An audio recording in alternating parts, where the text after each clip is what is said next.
Mesdames et messieurs, bonsoir et bienvenue dans cette émission. Tous les pays du monde sont témoins des graves répercussions du changement climatique. Les émissions de gaz à effet de serre continuent à augmenter et on dirait même qu'ont doublé, bien sûr, depuis les années 90. Le réchauffement climatique mondial provoque des modifications durables de notre système climatique et qui font peser une menace à des conséquences irréversibles si nous ne faisons rien. Alors, au Bénin, que faisons-nous concrètement en matière d'adaptation, d'atténuation? J'ai avec moi deux invités qui vont parler de cela avec moi. Il y a M. Wilfried Mongazi Biao. Bonsoir. Bonsoir. Vous êtes le point focal changement climatique.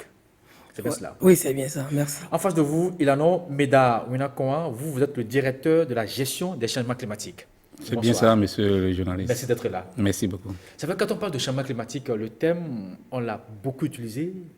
Très peu de gens aussi comprennent encore ce qu'on peut entendre par changement climatique, monsieur Medawina Koa. Ok, merci, monsieur le journaliste. Bonsoir, chers téléspectateurs. Oui, c'est vrai. Changement climatique, il y a beaucoup de définitions. Ouais. Définitions scientifiques, définitions... comme vous voulez l'entendre, mais il y a la définition dans la Convention cadre des Nations Unies sur les changements climatiques. Et je voudrais vraiment m'attarder sur cette définition, puisque c'est la Convention qui nous lie davantage, et c'est dans ça que nous travaillons. D'accord. Donc les changements climatiques sont définis comme des changements qui sont attribués directement ou indirectement à l'activité humaine et qui altèrent la composition de l'atmosphère mondiale et qui viennent s'ajouter à la variabilité du climat naturel observé au cours de périodes comparables. Ça voudra dire quoi? Ça voudra dire qu'on a une variabilité naturelle, c'est-à-dire, par exemple, la succession des périodes sèches et des périodes humides. Ouais. Ça, c'est naturel, on l'observe. On l'observe naturellement. Mais lorsque cette période sèche devient longue, ouais, ou lorsque la période humide devient courte avec de fortes pluies et que cela perdure dans le temps, pendant plus d'une trentaine d'années, on est dans le domaine on est en ce moment dans les changements climatiques. Vous voulez dire, et ça, c'est l'homme. Il faut constater la chose sur au moins une trentaine d'années. Avant de parler de changement climatique. Changement climatique, tout au moins. Alors, et lorsque on va à la source, on voit l'homme, vous voyez dans la définition, j'ai parlé que c'est attribué directement ou indirectement à l'activité humaine. Ouais. Ça veut dire que lorsqu'il n'y avait pas l'homme sur la Terre, naturellement, on observe cette succession comme du champ de cette variabilité du climat. Mais les activités humaines, et pour rester collé au changement climatique, ces activités qui émettent des émissions de gaz à effet de serre, ce sont ces activités qui viennent s'ajouter à cette variabilité qui existe et qui maintenant fait qu'on observe des extrêmes dans cette variabilité-là. Et d'où la notion des changements climatiques qui nous réunit ce matin. Je ne sais pas si M. Mongazi Biawa a quelque chose à ajouter pour éclaircir davantage nos téléspectateurs. Monsieur le journaliste, je crois que le directeur général de la gestion des changements climatiques a déjà donné effectivement l'essentiel. Ouais. Ce qu'il faut retenir, c'est que lorsque nous sommes dans les changements climatiques, il faut noter, comme il a dit, l'effet de l'homme. En fait, c'est l'action additionnelle. Quand on parle des effets de serre, l'effet de serre, c'est un phénomène naturel. Mais ce qui est aujourd'hui à la base des changements climatiques, c'est l'effet additionnel de serre. L'action que l'homme en rajoute, qui fait qu'aujourd'hui, l'atmosphère n'arrive plus à gérer de façon naturelle le surplus, qui crée en fait la situation de changement climatique. Et comme il a dit, il faut noter, il y a l'action de l'homme, il y a le constat sur une longue période. Le temps également joue, et tout ça réuni, qui effectivement nous permet de dire que nous sommes dans une situation de changement climatique. Donc voilà ce que... Alors, quelle était la réponse internationale face à ce phénomène? Oui, c'est vrai, la communauté internationale n'est pas restée les bras croisés. Et à quel moment on a senti cette prise de conscience à l'international?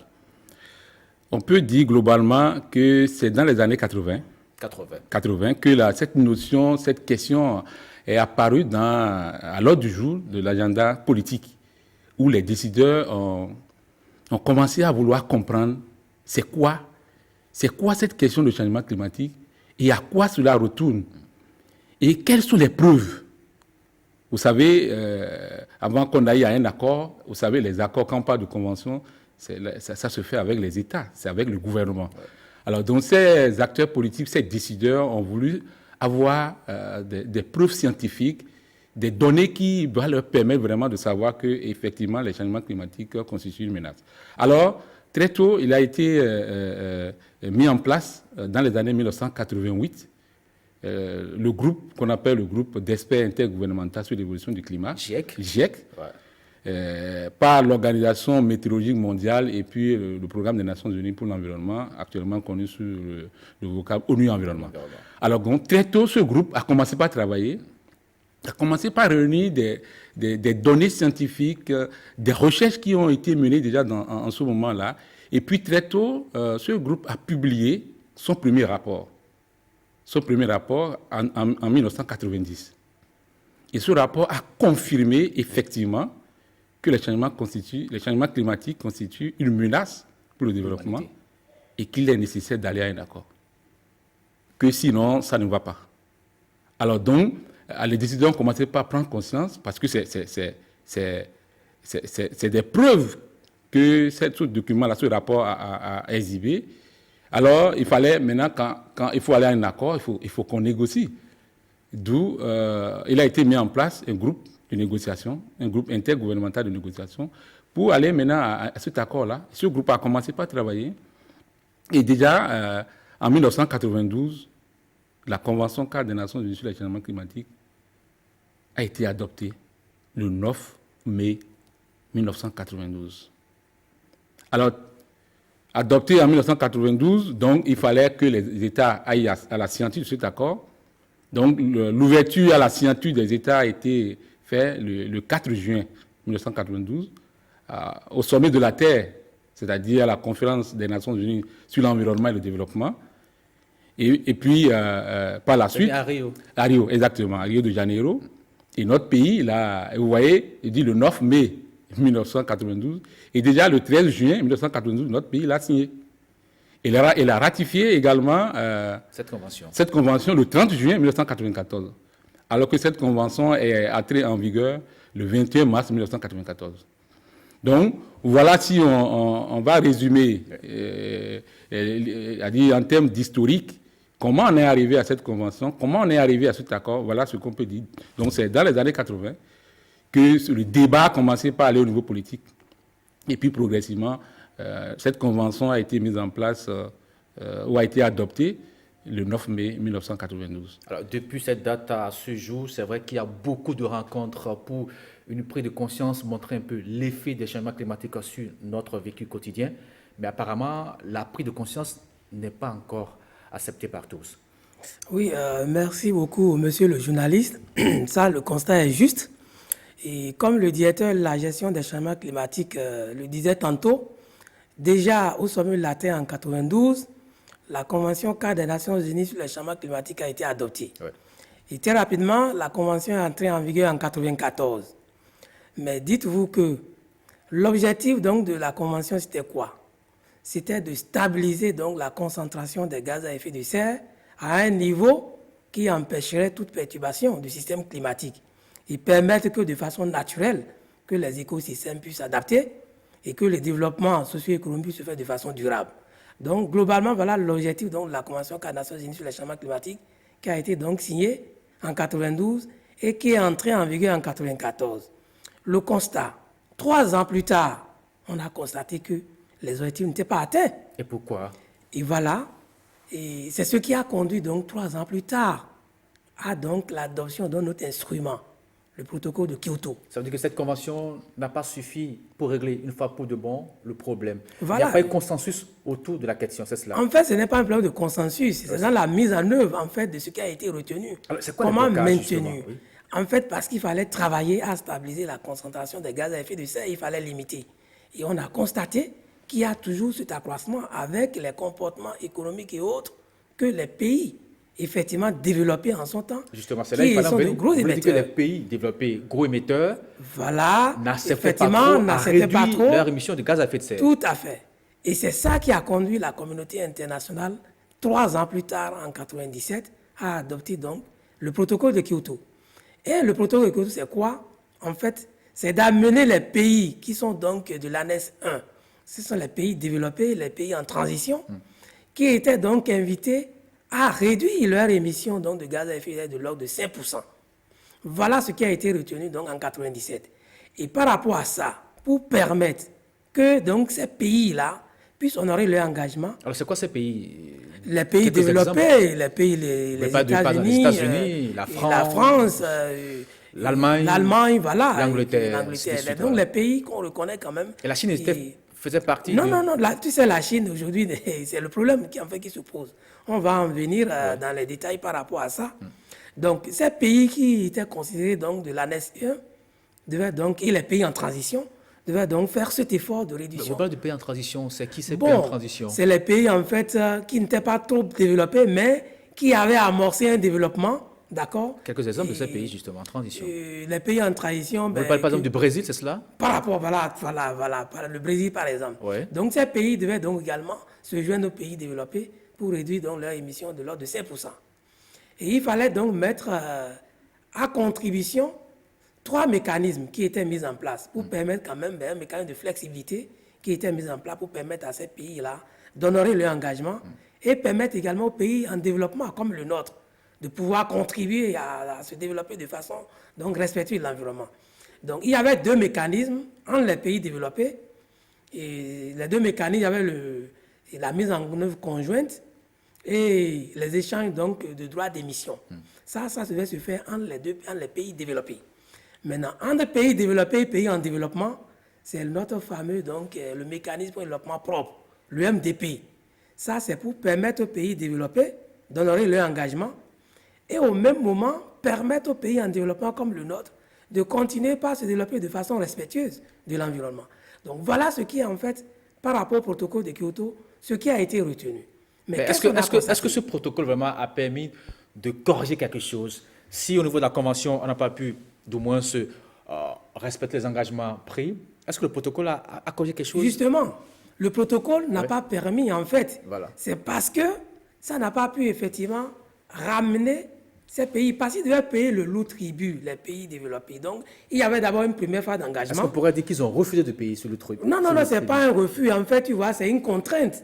Parce que c'est comme une obligation, on les contraint à réduire en fait cette façon de se développer. Ben, c'était mal fait de demander qu'ils réduisent leur émission de gaz à effet de Ce serre. n'était pas mal fait, en fait, c'était pour régler la question des changements climatiques qui pointent. Alors, donc, il y a une première phase d'engagement par rapport à ces pays. Donc, de 2008 en 2012, c'était la première phase, ils devaient observer la réduction de 5%. Mais quand il s'est passé, mais les choses n'étaient pas allées bien. Déjà en 2007, pour voir comment ça a progressé, le fait que les objectifs n'étaient pas atteints et la communauté internationale a continué par rechercher. En 2007, à la COP 13, quand il dit COP 13, c'est la 13e conférence des parties à la Convention 4 Nations Unies sur les changements climatiques. À la COP 13, il y a eu donc un plan de travail qui a été donc élaboré, qu'on connaît généralement sur la feuille de route de Bali. La feuille de route de Bali devait conduire donc à un nouvel accord sur les changements climatiques en 2009, à la COP 15 qui s'est déroulée donc à Copenhague. Mais le triste constat, l'accord de Copenhague n'a pas été adopté, les partis ont juste pris acte, ils ont constaté. Donc c'est comme un échec qui a jeté un doute sur la capacité, vous voyez, le multilatéralisme et la diplomatie de régler les problèmes donc, des changements climatiques. Mais un peu plus tard, avec les connaissances scientifiques, qui a vraiment démontré l'impact des changements climatiques donc, sur l'environnement, ça a fait prendre quand même conscience. C'est ce qui a amené donc en 2011, à la 17e conférence des parties, il y a eu le lancement de la plateforme de Durban pour une action renforcée donc des actions sur le climat.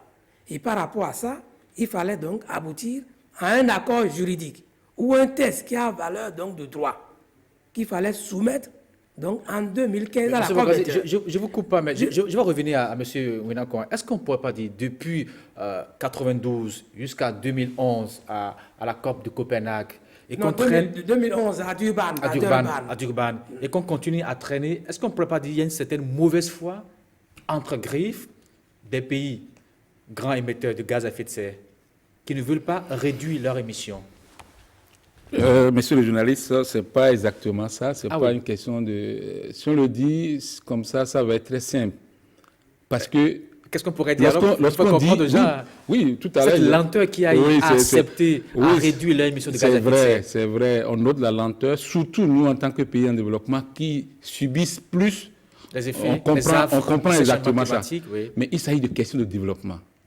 La réduction des émissions, ce n'est pas une réduction où on va trouver comment on appelle, quelque chose de magique pour collecter, enlever les trucs en l'air. Ce n'est pas de ça il est question. C'est des activités qui génèrent des ressources pour les pays qu'on demande maintenant qu'on réduise. Ce n'est pas évident que tout de suite ils disent on enlève. Non. Donc voilà pourquoi on va à des négociations. Est-ce qu'il faut mettre en cause sa survie parce qu'on veut un développement? On ne va pas mettre en cause la survie. Et c'est pourquoi tous les États mettent la main. Et vous voyez, comme le collègue l'a dit, oui. La convention a été d'ordre général. La convention donne des orientations.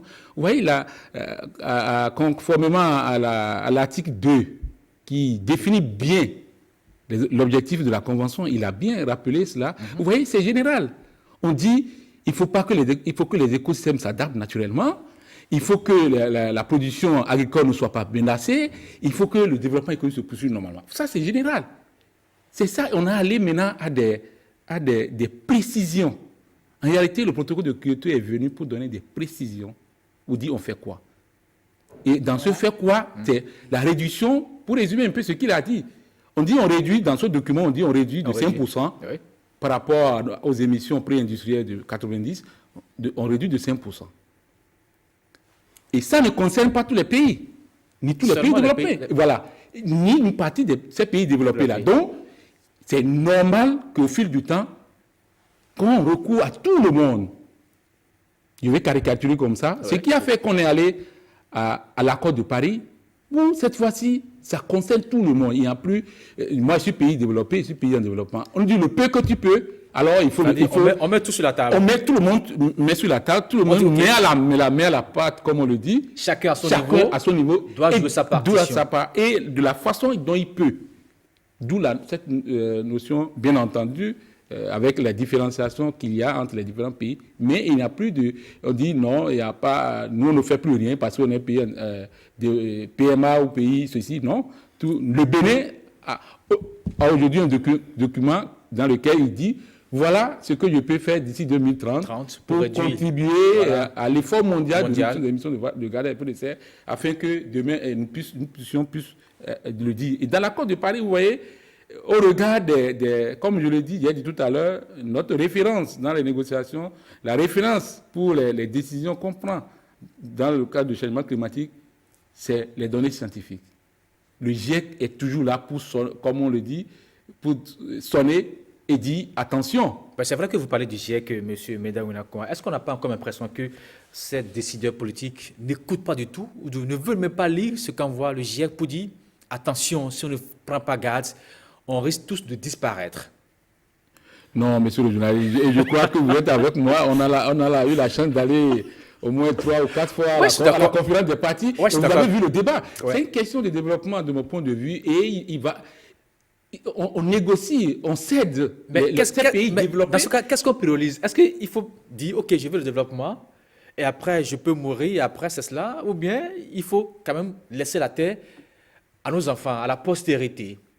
Bien entendu. Voilà. Non, je suis d'accord avec vous. On va dire, si les téléspectateurs peuvent dire, mais si les changements climatiques étaient aussi graves comme ça, bon, tout le monde allait mourir, et puis, bon, il n'existera plus des hommes sur la Terre. Oui, le danger est là, mais il faut reconnaître, nous devons aussi, comme on le dit, s'alimenter. Nous devons aussi exister. Les changements climatiques constituent une menace que nous devons prendre en compte pour se développer. C'est-à-dire que en plus des efforts de développement, nous devons faire attention à cela. Vous voyez, je me rappelle hier, quand je préparais l'émission, il y a un collègue qui m'a rappelé une anecdote. Il dit, à un moment des discussions, je ne sais pas où il a lu certainement, que la Chine a dit, OK, les États-Unis, vous vous êtes développés, vous êtes à un niveau très haut. Aujourd'hui, vous me demandez, moi, de réduire mes émissions. Vous m'attendez d'abord, j'atteins votre niveau de développement, et après, je peux continuer maintenant à réduire. Si les pays en voie de développement comme le nôtre, le Bénin, dit, OK, vous êtes à un niveau donné, laissez-moi aussi atteindre ce niveau, et après, ensemble, maintenant, on peut réduire notre émission. Donc, vous comprenez la complexité des négociations. C'est pourquoi je disais tout à l'heure, c'est une question de développement. Ouais. Tout le problème est au niveau de la réduction des émissions. Et réduire les émissions, c'est, vous demandez qu'on supprime les industries. Vous demandez qu'on supprime ces industries qui donnent beaucoup plus de ressources financières à ces différents États-là. On ne peut que négocier pour que chacun apporte sa part. Nous sommes d'accord. Mais comme tu le dis, le Bénin aussi va dire, bon, laissez-nous aussi, on veut... Et c'est pourquoi, justement, dans l'accord de Paris, notre contribution, c'est volontaire, puisqu'il n'y avait pas de contraintes, il n'y avait pas de ligne tracée pour dire, voilà la barre que chaque pays doit atteindre. Donc, nous avons vu notre capacité au regard de tout ce que nous avons comme instrument au niveau national, en termes de documents de planification, en termes d'activités ou de projets, de plans que nous disposons au niveau national. C'est dans ces documents, nous n'avons rien inventé de façon extraordinaire. C'est à travers ces documents, nous avons dit, voilà, avec notre trajectoire, nous pouvons se joindre à vous et aller à ce niveau de réduction des émissions pour contribuer à l'effort mondial, tout en demandant beaucoup plus à ceux-là qui on peut dire, ont beaucoup plus pollué l'environnement. Que nous. Les données montrent que l'Afrique, même en général, est autour de 3 à 4% en termes d'émissions au plan mondial. On reconnaît ça. On ne peut pas nous demander, avec cette faiblesse d'émissions de gaz à effet de serre, d'aller à une donnée exponentielle. Mais le problème est là. L'atmosphère n'a pas de frontières, monsieur le journaliste. On est obligé de demander à ces pays-là, et d'où la complexité des négociations. C'est comme on le dit, et vous voyez, dans vous avez village, plusieurs fois. on dit que le ciel, quand ça tombera, c'est sur tout le monde. Ça n'est pas une personne. Ça n'est pas une personne. Et d'ailleurs, vous voyez, ce n'est pas une question de prêcher pour une paroisse, comme on le dit, mais de toutes les conventions, c'est cette convention qui réunit tous les pays chaque année. Vous allez voir. Parce que l'enjeu est de taille. Chaque année. Vous voyez, je ne dirais pas que les autres conventions n'ont pas d'enjeux ou de préoccupations aussi importantes. Mais lorsqu'on dit dégradation des terres, je m'excuse beaucoup. Oui, la dégradation des terres au Bénin, oui, d'accord, vous avez dégradé votre terre. Bon, quand vous avez dégradé, en quoi ça a un lien avec la dégradation des terres du Burkina? Vous imaginez? Ben, si le Bénin était un pays qui nourrit le Burkina doit s'inquiéter. Oui, ça, c'est des éléments collatéraux. Mais l'autre, lorsque vous émettez, le peu que vous émettez au Bénin va dans l'atmosphère et cette atmosphère est mondiale. On met pour nous tout le monde. Donc voilà. Ça dit, cet enjeu est vraiment crucial et personne ne veut être absent à la table de négociation pour demander. Tout le monde veut donner tout le monde veut donner. Vous qui émettez vraiment trop de ces gaz à effet de serre, vraiment, permettez-nous de suivre. Et aussi se dit, oui, nous devons nous développer. Nous avons déjà un niveau élevé de développement. Si nous baissons, alors certains pays vont nous dépasser. Vous voyez, ça devient complexe. Et puis, les pays qui hier étaient pays en développement, aujourd'hui, dans la Convention, on les reconnaît, comme on dit la Chine, on les reconnaît, mais la Convention nous lie. Il est difficile de dire à ces pays-là aujourd'hui de lever. Donc, vous voyez, quand le développement intervient dans ces débats, vous voyez, ça devient complexe. On est obligé, vraiment, d'aller toujours à cette date de négociation. Mais je crois que l'accord de Paris est vraiment un creuset qui va nous permettre d'aller de l'avant. Justement, on parle d'accord de Paris, M. Mongazi, depuis 2015. Nous sommes encore là, mais l'accord de Paris n'a pas encore trouvé la porte de sortie, apparemment. Non, monsieur le journaliste, bon, en fait, je vais revenir ça même pour mettre un peu, en fait, apporter un trait d'union pour comprendre, parce que comment on est arrivé à l'accord de Paris. Vous avez vu tout à l'heure, vous avez posé la question, est-ce que c'est comme si il y a une partie qui pense que, bon, les questions des changements climatiques, ça ne fait pas trop leur affaire, on peut continuer? Non.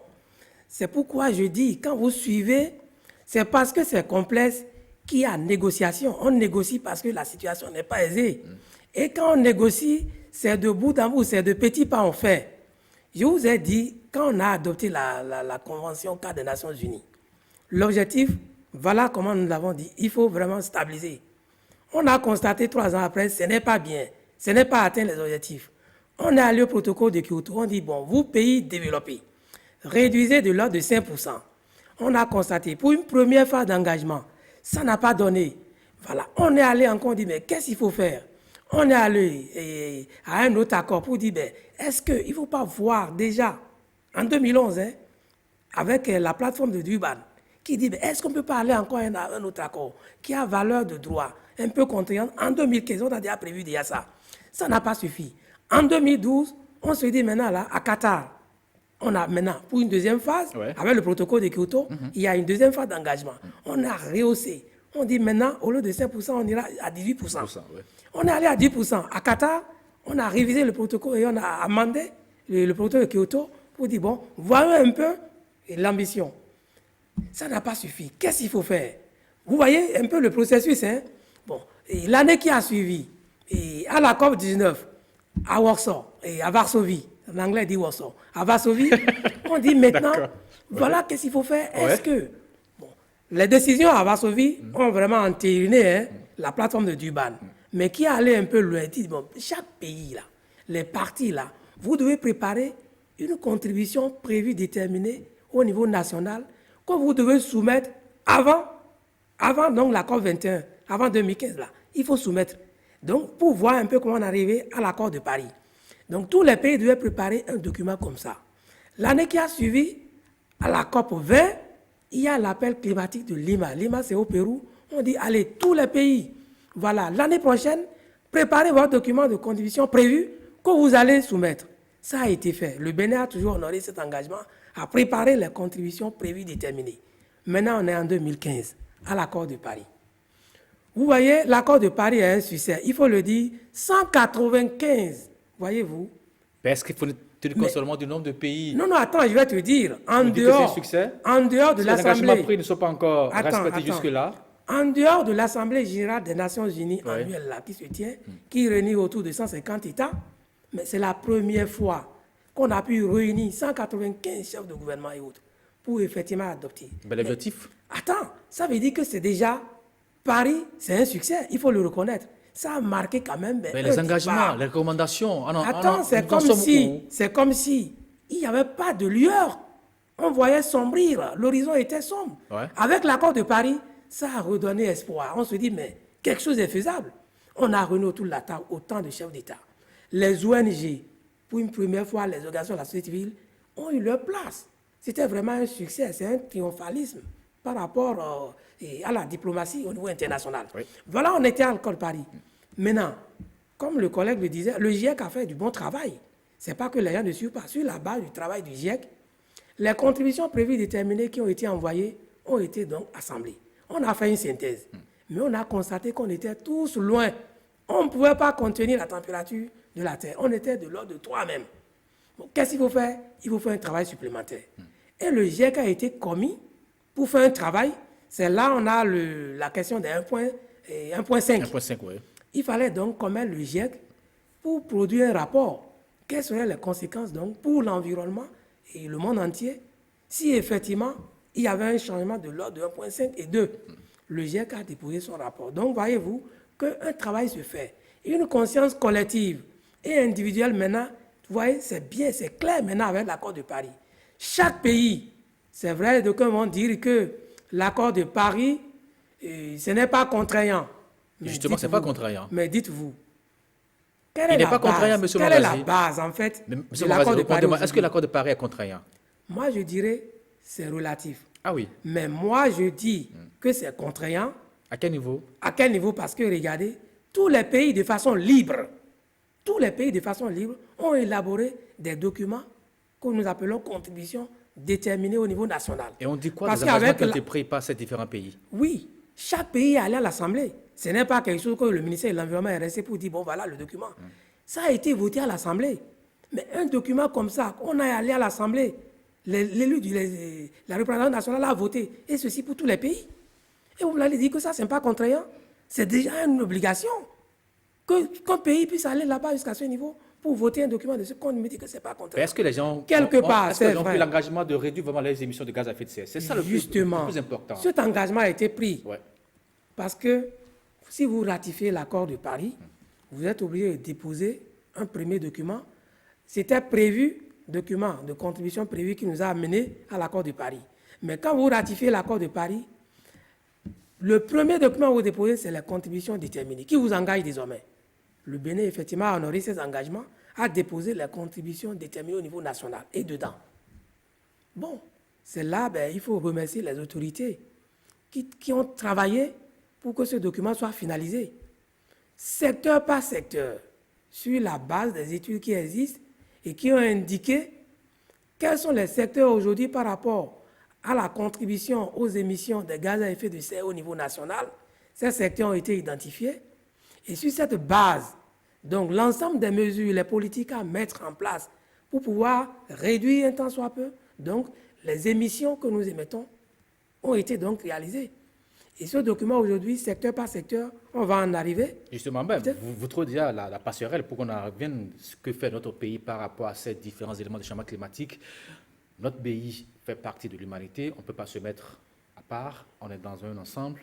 Qu'est-ce que nous faisons concrètement par rapport à ce changement climatique? Est-ce que dans notre contexte, on parlera de changement climatique ou même de...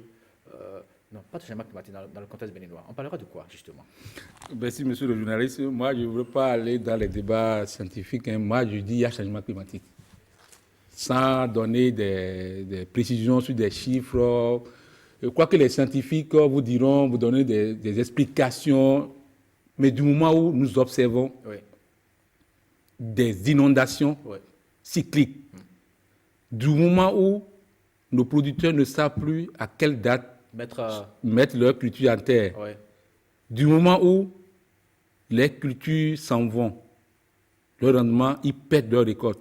Du moment où nous perdons des vies humaines, dans ce contexte, pour moi, il y a changement climatique. On peut donner des explications scientifiques pour montrer qu'on n'est pas au niveau peut-être requis pour parler, mais les impacts nous imposent de dire au Bénin, nous avons des questions de changement climatique. Et pour moi, il n'y a pas à se fermer la porte pour dire qu'il n'y a pas de changement climatique et attendre que peut-être que c'est dans 10 ans, alors qu'on vit les effets du changement climatique. Et d'où l'intérêt.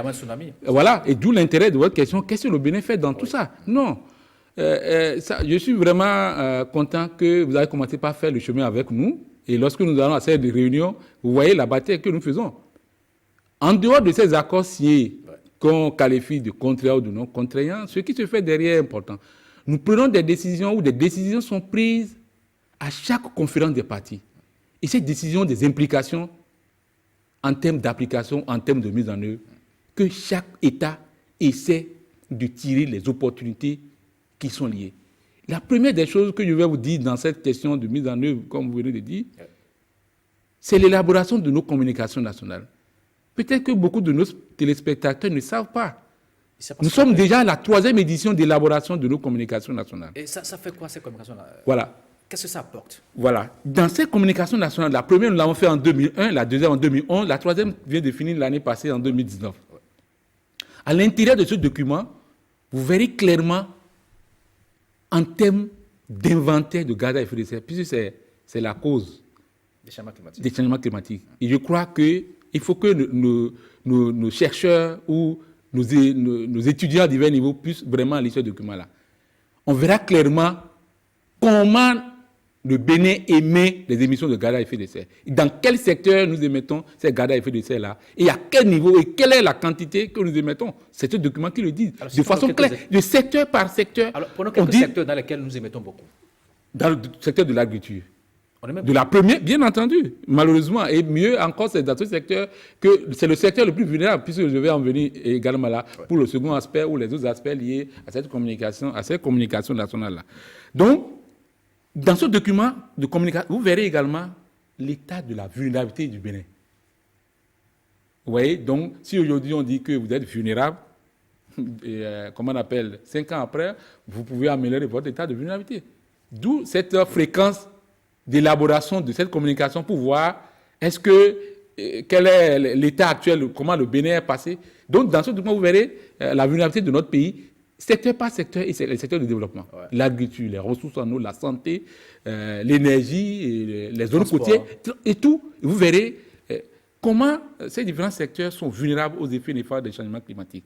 Et les experts, les spécialistes de la question essaient de proposer des actions en termes aussi bien d'adaptation que d'atténuation pour voir comment on peut vraiment juguler ces questions-là.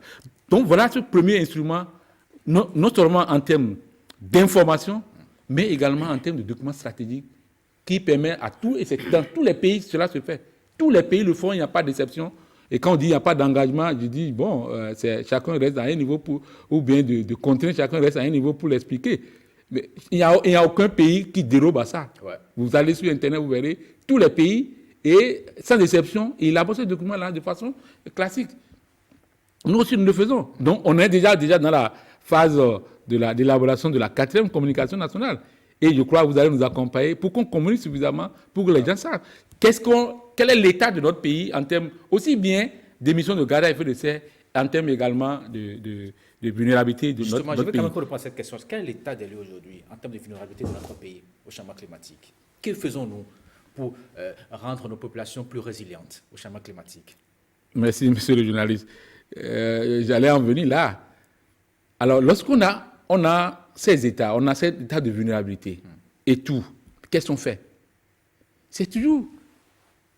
Les négociations nous ont permis de dire, alors il faut qu'on aille à un document de planification stratégique. Et le premier document de planification stratégique que la communauté internationale a jugé vraiment utile d'expérimenter ou d'entamer, c'est notre fameux programme d'action nationale au fin de l'adaptation au changement climatique, PANA. Okay. Il a été demandé à tous les pays les moins avancés d'élaborer ce document-là. Le Bénin l'a fait en 2008. Le gouvernement l'a adopté.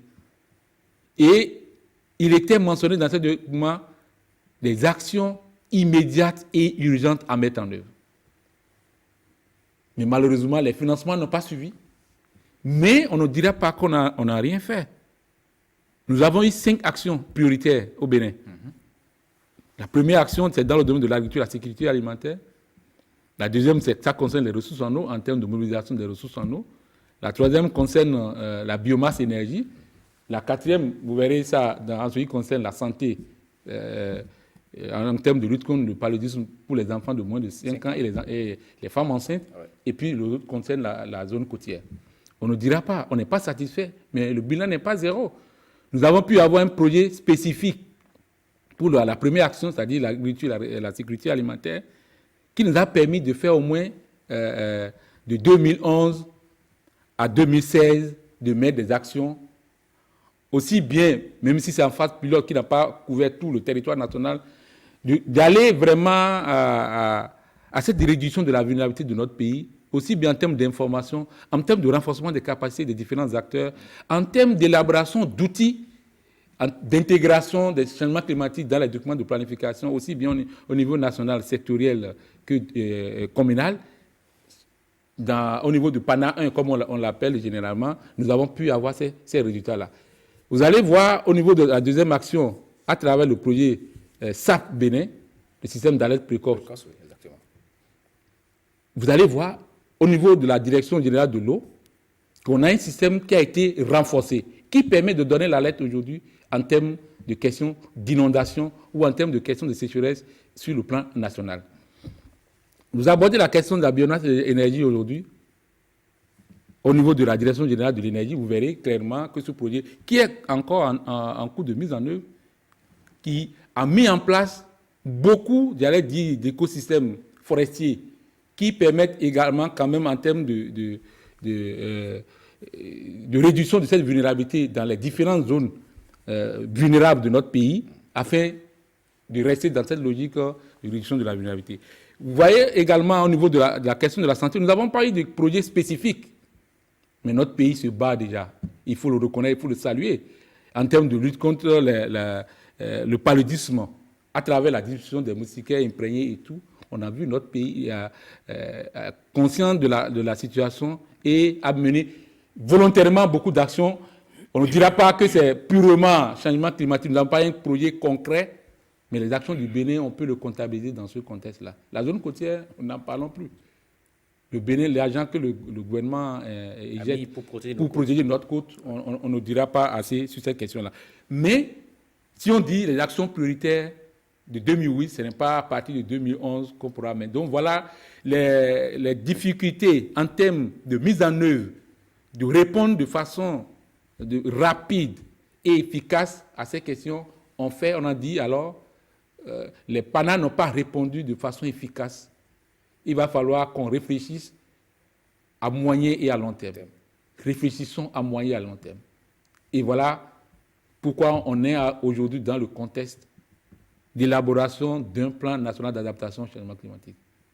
Aujourd'hui, la plupart des pays en développement, ça va au-delà des pays les moins avancés, tous les pays en développement aujourd'hui sont dans la phase, je dis bien au regard des résultats des PANA qui n'ont pas donné ce que les populations attendent réellement de nous.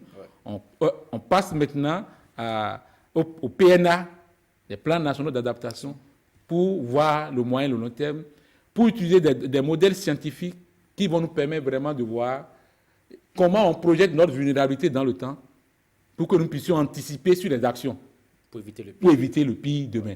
Au lieu de dire, voilà, nous le traitons au cas par cas, nous le traitons à court terme tout de suite, mais nous projetons. Et là, c'est comme on prévoit ce qui va arriver et puis on arrive à vraiment les gérer. Et je crois qu'on dit celui qui va loin, il est prévoyant. Alors donc, on est dans la prévoyance aujourd'hui, on est dans la prévision de ces questions-là et des actions pour aller. Donc le Bénin dans la possession, on n'a pas encore notre document de plan national d'adaptation au changement climatique, mais nous sommes dans le processus. Je crois d'ici 2021, ce document pourra être disponible. Et les deux objectifs principaux de ce document, et je crois qu'il est important de rappeler, c'est d'abord cette réduction de la vulnérabilité. Ouais. C'est important, comme je dis, tout est là. Parce que quand j'ai expliqué tout à l'heure, s'il y a inondation, je ne crois pas que tous les producteurs seront frappés de la même manière. Non. Il y en a qui ont la possibilité vraiment de subvenir, et ça permet de comprendre cette notion de vulnérabilité. Et l'autre objectif lié au PNA, c'est l'intégration des changements climatiques dans tous les documents de planification au niveau national, sectoriel et au niveau communal. Donc, et ça, nous avons commencé par le faire déjà. Si vous regardez le plan national de développement, je crois, vous verrez, le ministère du cadre de vie, à travers le projet PASS-PNA, nous avons pu intégrer de façon, j'allais dire, très remarquable la question du changement climatique dans le plan national de développement. Vous verrez également dans le plan national de développement sanitaire, oui, pour la première fois, je dirais, de façon vraiment spécifique, que les changements climatiques ont été pris en compte dans ce document-là. La loi d'orientation des finances de 2019, vous verrez également que les changements climatiques ont été vraiment pris en compte de façon à ce que les finances puissent répondre efficacement à cette question de changement climatique. Donc voilà, en termes pour dire... parce que j'ai préféré aborder la question d'adaptation, oui, parce que les émissions, vous avez vu la complexité, qu'on en arrive à avoir des réductions aussi sensibles, des réductions aussi remarquables. Mais les dégâts n'attendent pas. Exactement. Les dégâts n'attendent pas. Les dégâts n'attendent pas que vous finissiez de définir des horizons qu'on peut qualifier de théoriques. Les inondations n'attendent pas. D'où la nécessité pour nous, les pays qui subissent davantage les affres de ces questions-là, de nous accrocher à la question de l'adaptation pour chercher des financements pour. Voilà pourquoi de PANA, on est passé à PNA et nous sommes en train vraiment d'évoluer et d'avoir des financements nécessaires pour contrôler. Donc s'il y a inondation, on pouvait quand même chercher à se débrouiller. Ouais. S'il y a sécheresse, qu'on essaye de façon de débrouiller et continuer à négocier les émissions pour que les deux sont intimement liés. Plus on réduit, moins il y aura d'efforts d'adaptation. Merci, monsieur le C'est vrai, il a parlé d'adaptation, mais on parlait aussi d'atténuation. À ce niveau, qu'est-ce qui a été fait concrètement, monsieur Mongazi? Bon, merci beaucoup, monsieur le journaliste. Et comme le directeur de la gestion des changements climatiques, oui, et je crois qu'il est allé suffisamment dans certains détails. Et ce que le Bénin a fait, il faut commencer d'abord par remercier quand même le ministre du cadre de vie et le développement durable, qui est de façon minutieuse, voyez-vous, si vous n'êtes pas présent, là où il faut avoir l'information, vous ne pouvez pas quand même agir. Il a toujours permis à toutes les rencontres au niveau international qu'un cadre soit là, ne serait-ce que vraiment pour apprendre et pour avoir l'information. Ça, je crois, c'est la base de ce qui a été fait d'abord. Et l'autre chose, quand nous sommes dans un schéma, dans un système de changement climatique, et vous avez deux stratégies. En fait, c'est pour mieux cerner un peu ce qui a été fait. Soit vous agissez sur la vulnérabilité, Oui. en fait, sur l'impact que créent les changements climatiques. Donc, vous réduisez la vulnérabilité des écosystèmes, des populations, de tout ça, et augmentez leur résilience, tel que le directeur général de la gestion des changements a abordé. Ou soit vous touchez directement à la cause, et ça, c'est de l'atténuation au changement climatique. Il a parlé tantôt des PNA, des plans nationaux d'adaptation. Oui. C'est la même façon du côté de l'atténuation. Oui. Et le Bénin, quand même, a élaboré la stratégie de développement sobre en carbone. On l'appelle généralement la stratégie de développement à faible émission de carbone et résilient au changement climatique. Ça, l'accord de Paris a invité les États à l'élaborer, ce qui a surpris d'ailleurs même la plupart des pays, comment le Bénin a pu faire, et à ce document même avant, le plus tôt. Oui, le Bénin a anticipé, ça c'est vrai, et parce que déjà à la COP 16, en 2010 à Cancun, il y a une décision déjà qui a invité les pays en développement donc, à élaborer une stratégie à faible émission. Le Bénin a été donc proactif. Et ce document a été élaboré plus tôt. Donc c'est pourquoi c'est à l'horizon 2025.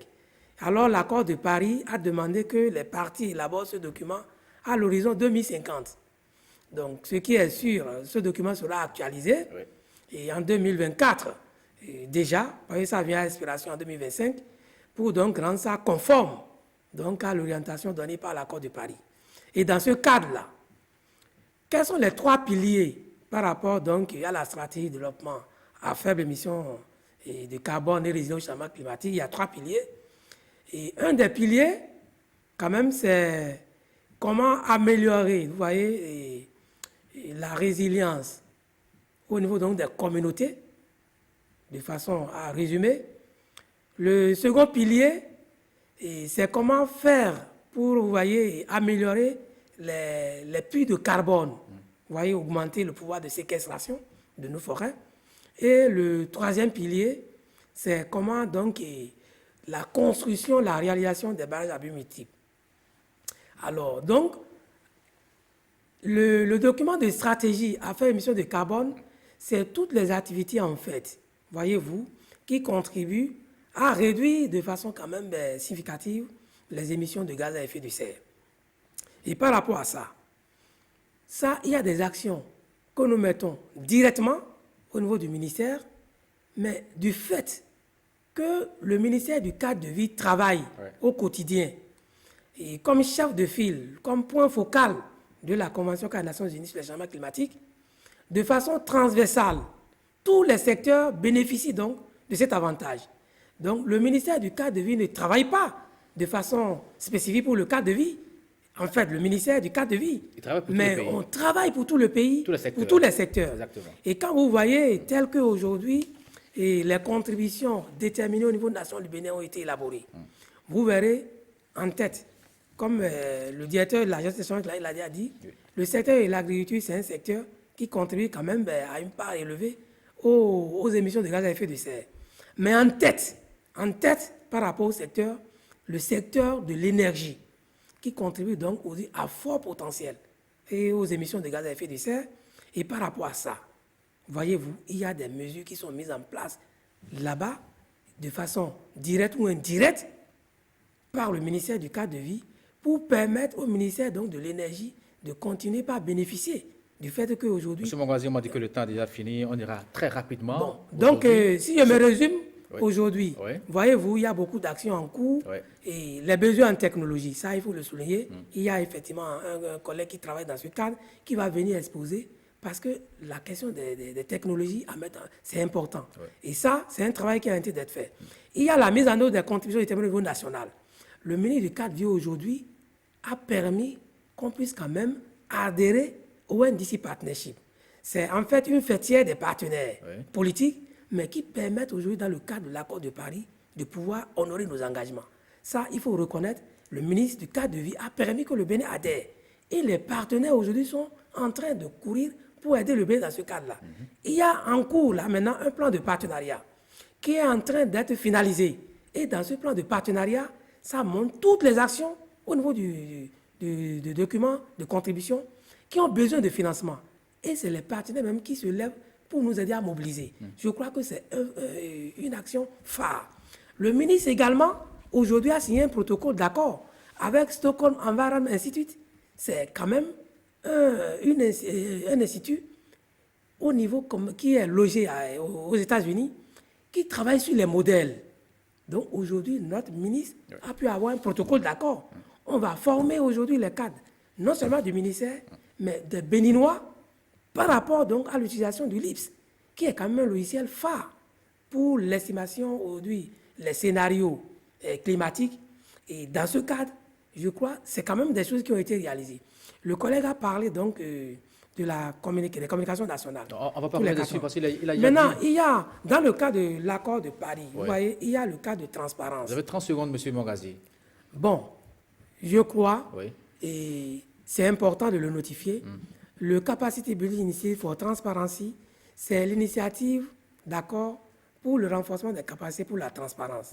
C'est très important aujourd'hui. Au niveau du ministère du cadre de vie, je crois, ça c'est des actions phares que notre ministre vraiment est en train de mettre en place. Désormais, vous voyez, comme c'est transversal, on a besoin des informations au niveau de tous les ministères. Donc ce cadre-là va permettre d'organiser non seulement ministère par ministère, institution par institution. D'avoir les données. D'avoir les données et comment les remonter pour la coordination au niveau du ministère. Parce que sans données, il n'y a pas de planification. Aujourd'hui. Merci beaucoup à vous, M. Mongazi. Oui, rapidement, 30 secondes, M. Winankoa. Des perspectives, 30 secondes pour boucler cette émission. Ok, merci, monsieur le journaliste. Vous voyez que le temps n'est pas suffisant pour aborder cette dernière question. On a suffisamment à dire. On a suffisamment à dire. Je souhaiterais vraiment que pour les prochaines fois, qu'on reste dans ce domaine-là, en termes d'action. Qu'est-ce que le Bénin a fait? Qu'est-ce que le ministère du cadre de vie a fait? Vraiment pour que les gens comprennent et qu'ils se rapprochent davantage de nous pour avoir les informations nécessaires. Parce que vous communiquez très peu, justement. Exactement, et on ne peut pas communiquer dans nos bureaux, on communique à travers les canaux et que c'est vous qui allez nous aider vraiment à communiquer et permettre vraiment que le ministère, à travers le ministre Donato, on puisse voir tout ce qu'il fait en termes d'énergie, tout ce qu'il fait en termes de mobilisation des acteurs, tout ce qu'il fait en termes de respect des engagements internationaux dans le domaine des changements climatiques. On a suffisamment à dire.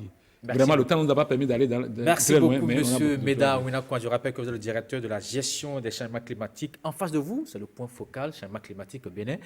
M. Wilfried Biao Mongazi, merci d'être là. Ce sera tout pour cette émission. Merci d'avoir suivi. Vous avez compris, les changements climatiques frappent aussi de plein fouet notre pays, mais des actions sont menées au plan national par les décideurs pour rendre nos populations plus résilientes. Et bonsoir.